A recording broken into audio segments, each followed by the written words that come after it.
أهلا بيكم في قناة بوك بولس ستوديو، المكان اللي بنبسط فيه أكبر الأفكار في أهم الكتب علشان تساعدكم تطور نفسكم وتاخدوا خطوات أحسن في حياتكم. والحلقة دي تحديداً لو سمعتها للنهاية هتبطل تسيب القرارات للصدفة، وهتبدأ تقرر بثقة ووعي وقدرة حقيقية على التغيير. وقبل ما ندخل في موضوعنا المهم، لو دي أول مرة لينا معاك ما تنساش تشترك في القناة وتفعل الجرس علشان نوصلك دايماً كل ملخص جديد يغير تفكيرك ويطور قدراتك. 1.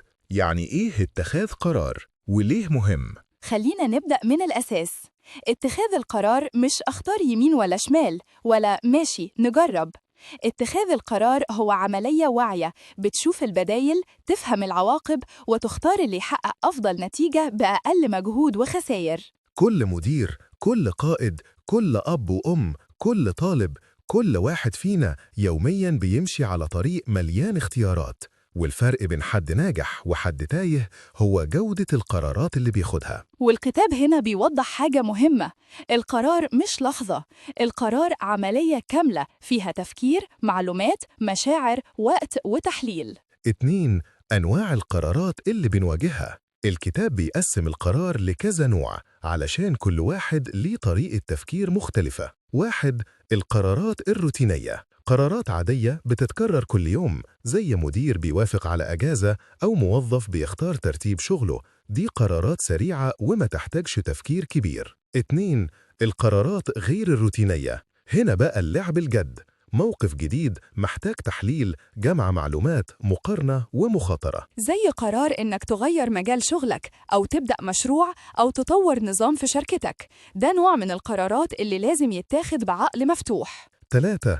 القرارات التشغيلية، دي اللي ليها علاقة بالإنتاج، الربح، التكلفة، يعني شغل إداري يومي بس على مستوى أعمق. 4. القرارات التنظيمية، دي بتخص الهيكل الإداري، مين يبقى فين، مين مسؤول عن إيه، إزاي نرتب الشغل بشكل صح. 5. القرارات الاستراتيجية، أهم وأخطر نوع، قرارات بعيدة المدى بتأثر على مستقبل مؤسسة كاملة. 3.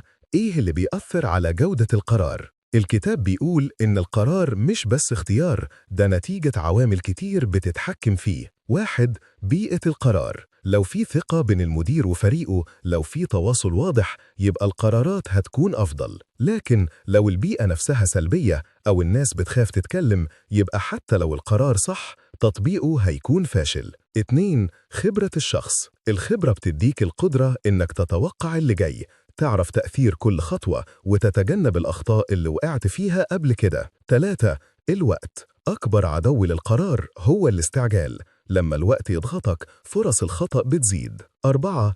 الحالة النفسية، مغاضب، توتر، طمع، خوف، كلها مشاعر ممكن تخلي القرار يطلع بعيد جدا عن الصح. 5. مشاركة الآخرين. رابع، لما تشارك فريقك أو الناس اللي القرار هيأثر عليهم، بتشوف الصورة أوضح وبتجمع معلومات أكتر وبتقلل نسبة الخطأ. القرار الصح لازم يكون مبني على منطق، مبني على معلومات دقيقة، فيه تحليل، مش مجرد إحساس، بعيد عن الأخطاء الشائعة زي التسرع أو التبسيط، يستخدم أدوات حديثة زي شجرة القرار، ويفضل يكون ناتج عن مشاهدة فريق العمل. لما تتجمع الصفات دي يبقى القرار قوي، واقعي، وينفع يتطبق. 5. أساليب اتخاذ القرار. 1. الحكم الشخصي، ده يعتمد على خبرتك ونظرتك، سريع ومناسب للمشاكل البسيطة. عيبه إنه ممكن يكون متحيز، عاطفي، مش علمي. 2. الوصف والتحليل، ده الأسلوب النموذجي، بتوصف المشكلة، تعمل تحليل، تجمع بيانات وتختار بناء على نقاط تقييم. ده الأفضل للقرارات الكبيرة والمصيرية. 3. القوائم، بتكتب قائمة بكل البدائل والعوامل وتبدأ تقارن وتختار. مناسب للقرارات البسيطة، لكن لو القرار معقد ومليان متغيرات مش هيبقى كفاية. ج. مراحل اتخاذ القرار الصحيح. 1.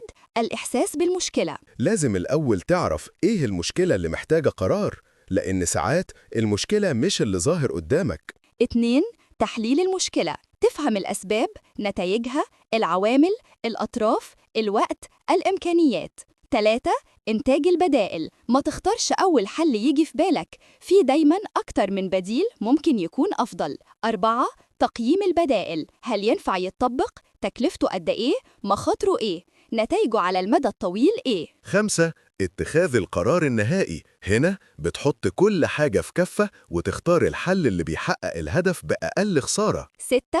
التنفيذ والمتابعة. المتابعة أهم من القرار نفسه، لأنها اللي بتخليك تصحح لو حصل خطأ وتطور لو الأمر محتاج تحسين. خاتمة. اتخاذ القرار مش مهارة بتتعلمها في يوم، دي رحلة، ومع كل قرار هتبقى أقوى وأوعى. ولو عجبك ملخص النهاردة ما تنساش تشترك في القناة وتفعل الجرس علشان يوصلك كل جديد، ولسه عندنا كتب أقوى وأفكار أعمق هتساعدك تبقى النسخة الأفضل من نفسك.